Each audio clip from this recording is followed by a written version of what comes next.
दोस्तों, एक तरफ तो डोनाल्ड ट्रंप ये कह रहा है कि सारी बातें, सारी डिप्लोमेसी लेवल पर जो कुछ भी बातचीत चल रही है, डील चल रही है, वो सब कुछ स्मूथली जा रहा है और हो सकता है कि समझौता हो जाए। इस तरीके की संभावनाएं जताई जा रही हैं ईरान की तरफ से भी और अमेरिका की तरफ से। लेकिन दूसरी तरफ हमले की तैयारी, सटीक लोकेशन खोजने की तैयारी अमेरिका की तरफ से लगातार की जा रही है और ईरान अपना एक तरीके से इस लेवल पर चौकन्ना है कि सीज फायर के बीच में अमेरिका के द्वारा भेजा गया उसका MQ-9 रीपर ड्रोन ईरान ने मार गिराया। यह ड्रोन केशम आइलैंड के ऊपर स्ट्रेट ऑफ हॉर्मुज के पास मंडराता हुआ देखा गया। शुरुआत में खबरें ये आई कि यह एक माइक्रो टोही ड्रोन है, लेकिन अब इसको लेकर के बड़ा खुलासा हुआ। अभी वो तस्वीरें आपको दिखाऊंगा। दूसरी तरफ साउथ लेबनान में हिजबुल्ला इजराइल के लिए एक बड़ी कब्रगाह बनता जा रहा है। कई IDF सैनिकों को हताहत किया है, अभी उससे भी जुड़ी तस्वीरें दिखाऊंगा। और साथ में ईरान ने कौन सी नई अथॉरिटी की शुरुआत की है स्टेट ऑफ हॉर्मुज को लेकर के, उस पर भी बातचीत करेंगे। लेकिन सबसे पहले जरा ये तस्वीर देखिए, ये वीडियो देखिए। ये तस्नीम न्यूज एजेंसी के हवाले से वीडियो इसको शेयर किया जा रहा है लगातार। यह बीती रात का वीडियो और बताया जा रहा है कि ये उस ड्रोन को ईरान ने केशम आइलैंड के ऊपर से मार गिराया जो अमेरिका ने भेजा था UAE के साथ कोऑर्डिनेशन में, ऐसे दावे किए जा रहे हैं। अब ये ड्रोन दोस्तों, शुरुआत में कहा गया कि एक माइक्रो ड्रोन था, बहुत सारी चीजें बताएंगी, इस तरीके की बहुत सारी तस्वीरें भी इसकी शेयर की जा रही हैं। अभी मैं उस पर आगे बात करूंगा, लेकिन ये एक जरा ट्वीट देखिए MQ-9 को लेकर के जो दावा किया जा रहा है। आपकी स्क्रीन पर ये ट्वीट, इसमें क्या बताया गया? कहा गया कि ईरान ने दावा किया है कि उसने स्टेट ऑफ हॉर्मुज के ऊपर अमेरिकी MQ-9 ड्रोन को मार गिराया है। ईरानी थिंक टैंक के अनुसार बरामद मलबा अमेरिकी वायुसेना के MQ-9A एक्सटेंडेड रेंज ड्रोन का है। यह संकेत देता है कि इस हफ्ते UAE अमेरिका के संयुक्त ऑपरेशन के दौरान एक MQ-9 रीपर ड्रोन को गिराया गया। बताया यह जा रहा है कि MQ-9 एक एक्सटर्नल रेंज अमेरिकी अपडेटेड वर्जन है जिसकी उड़ान अवधि और रेंज पहले से ज्यादा है। यह दावा ईरान की तरफ से दोस्तों किया गया है, यानी कि ईरान ने अमेरिका के MQ-9 ड्रोन को मार गिराया। ये उसका मलबा है। ये देखिए, जरा वीडियो देख लीजिए। ये वो ड्रोन है जिसको केशम आइलैंड के ऊपर स्टेट ऑफ हॉर्मुज के पास मार गिराया है ईरानी एयर डिफेंस सिस्टम ने। और ये वो तस्वीरें आप साफ तौर पर देख सकते, कितना भारी भरकम ड्रोन। और ये सीधे तौर पर हमले की फिराक में सटीक लोकेशन की खोज में आया ये ड्रोन, इसको जो है ईरान ने मार गिराया। दूसरी तरफ दोस्तों, ईरान देखिए, एक तरफ माफ कीजिएगा, डोनाल्ड ट्रंप एक तरफ बातचीत कर रहा है कि सौदा हो जाएगा, दूसरी तरफ वो कह रहा है कि अगर नहीं हुआ तो मारेंगे और पहले से ज्यादा बमबारी करेंगे, यानी कि धमकी दे रहा है साफ तौर पर। ये ट्वीट देखिए, ताजा ट्वीट डोनाल्ड ट्रंप का सोशल ट्रूथ पर किया गया।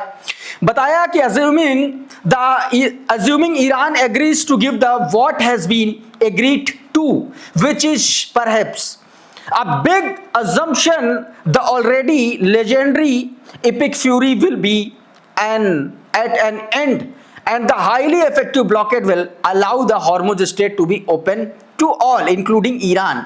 If they don't agree, the bombing will start and it will be sadly at a much higher level and intensity than it was before.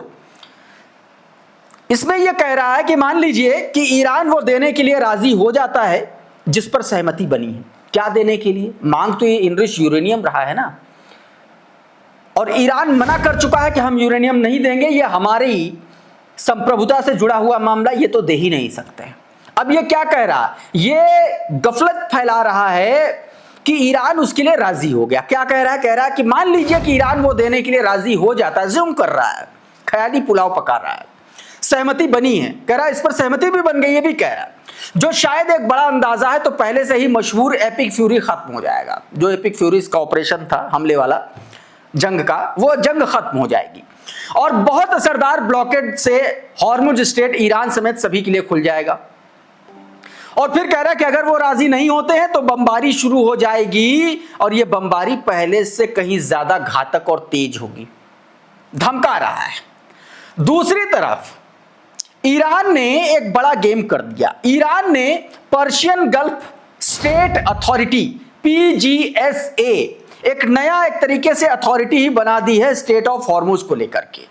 क्या है उस अथॉरिटी में, जरा इस ट्वीट को देखिए। बताया गया कि ईरान ने पर्शियन गल्फ नाम से एक नई संस्था की शुरुआत की है। यह एक नया सरकारी निकाय और तंत्र है जिसका उद्देश्य स्टेट ऑफ हॉर्मुज से गुजरने वाले समुद्री यातायात पर ईरान के नियंत्रण को औपचारिक तौर पर एक तरीके से उस पर कंट्रोल करना। यह क्या काम करेगी, बताया गया कि अब इस जल डमरू मध्य से गुजरने वाले जहाजों को आधिकारिक परमिट लेना अनिवार्य होगा। इसके लिए उन्हें ईमेल के माध्यम से आवेदन करना होगा। बताया गया कि जहाजों को प्रवेश से पहले अनिवार्य ट्रांजिट नियम और सुरक्षित मार्ग सेफ पैसेज के लिए निर्देश दिए जाएंगे जिसका पालन जरूरी होगा। मतलब जिस मार्ग से ईरान कहेगा उतने से ही निकलना पड़ेगा, इधर उधर नहीं, क्योंकि इधर उधर तो बारूदी सुरंगें बिछी हुई हैं। फिर कहा गया कि IRGC की नौसेना ने चेतावनी दी है कि जहाज केवल ईरान द्वारा निर्धारित अप्रूव्ड कॉरिडोर में ही चलेंगे, अन्यथा कड़ा जवाब दिया जाएगा। इधर उधर जाओगे तो हमला हो जाएगा। अब दोस्तों इसको लेकर के एक वीडियो जारी किया गया। वीडियो ड्रॉप साइट का है जिसमें जो एंकर बता रहे हैं वो आपको बहुत सावधानी से सुनना, क्योंकि ईरान ने ये अथॉरिटी बना करके एक कांड UAE के साथ कर दिया। UAE के एक ऑयल पाइपलाइन गुजरती है जो स्टेट ऑफ हॉर्मुज से थोड़ा सा दूर थी, लेकिन स्टेट ऑफ हॉर्मुज का दायरा ईरान ने और बढ़ा लिया है। ऐसे में UAE की जो गर्दन है वो अब ईरान के हाथ में आ गई, ये बताने की कोशिश की जा रही है। जरा छोटा सा हिस्सा सुनिए। See that city there, Fujairah? That's where one of the main oil fields is for the UAE. Now, you see that black line that's going from there all the way to there? See that black line? That is an oil pipeline. And that pipeline essentially is the UAE's way of getting oil out without having to worry about traveling through the Strait of Hormuz. दूसरी तरफ दोस्तों Israel के लिए बुरे दिन की शुरुआत हो चुकी है। गजा से लेकर के लेबनान तक, साउथ लेबनान तक इजरायली मारे जा रहे हैं। उधर मर्सनरीज मारे जा रहे हैं और इधर जो है इजरायली सैनिक मारे जा रहे हैं, हलाक हो रहे हैं। एक बड़ा हमला किया गया, यह घात लगा करके हमला हुआ। 10 इजरायली सैनिक उसमें फंसे। बताया जा रहा है कि या तो वो मारे गए हैं या तो वो हताहत हुए हैं। जरा ये ट्वीट देखिए। More than 10 soldiers between killed and wounded in an ambush carried out by Hezbollah fighters in southern Lebanon। बताया गया कि साउथ लेबनान में हिजबुल्लाह के लड़ाकों के द्वारा एक एम्बुश ऑपरेशन अंजाम दिया गया जिसमें 10 IDF के सोल्जर या तो मारे गए हैं या फिर बुरी तरीके से घायल हुए हैं। एक और खबर देखिए, ये ग्लोबल जर्नल इनसाइट की खबर। इसमें यह बताया गया दोस्तों कि हिजबुल्लाह ने आमने सामने की लड़ाई में, IDF के साथ आमने सामने की लड़ाई में, और यह लड़ाई कहां हुई? यह लड़ाई हुई साउथ लेबनान के खल्लत अल राज में, जौतार अल शर्किया कस्बे में। आमने सामने की भिड़ंत हुई। पहले IDF के सैनिकों पर अटैक हुआ, उसके बाद जो घायल हुए, मारे गए, उनको उठाने जो आए उन पर अटैक हुआ, उनके वाहनों पर हमले किए गए, मिसाइलों से हमले किए गए, तोप से हमले किए गए, और फिर जो हेलीकॉप्टर आया उस पर भी हमला किया गया, उसको भी उतरने नहीं दिया गया। ये हिजबुल्लाह ने कहा इस अपने बयान में। ये ग्लोबल जर्नल इनसाइट जर्नल की जो खबर है। एक और खबर आपकी स्क्रीन पर इस ट्वीट को देखिए। ये 5 मई की खबर है, अब निकल के सामने आई है। बताया गया कि 5 मई को 1:25 के आसपास हिजबुल्लाह ने एक हेलीकॉप्टर को टारगेट किया। ये इजरायली हेलीकॉप्टर, इस इजरायली हेलीकॉप्टर में IDF की एलीट फोर्स के 14 जवान थे जिनको अटैक किया गया है। ये अपने आप में बड़ी खबर है दोस्तों। उधर एक और बड़ी खबर इजराइल के चैनल 15 के हवाले से क्रडल ने अपने ट्विटर हैंडल पर छापी है। देखिए, बताया यह गया है कि हिजबुल्लाह के हमले में 2 इजरायली सोल्जर जो है बुरी तरीके से घायल हुए हैं।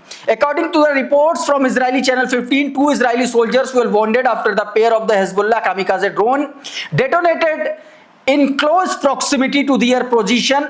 The injured personnel were evacuated to a hospital for medical treatment and their families have been notified for the incident. ये इजराइल की तरफ से बताया गया है कि किस तरीके से हिजबुल्लाह के एक ड्रोन अटैक में इन पर हमला हुआ, ये बुरी तरीके से घायल हुए, उसके बाद इनको हॉस्पिटल ले जाया गया और इनके परिवार वालों को इत्तला दी गई है। ये जानकारी दोस्तों दी गई है। एक और तस्वीर देखिए, ये वीडियो देखिए।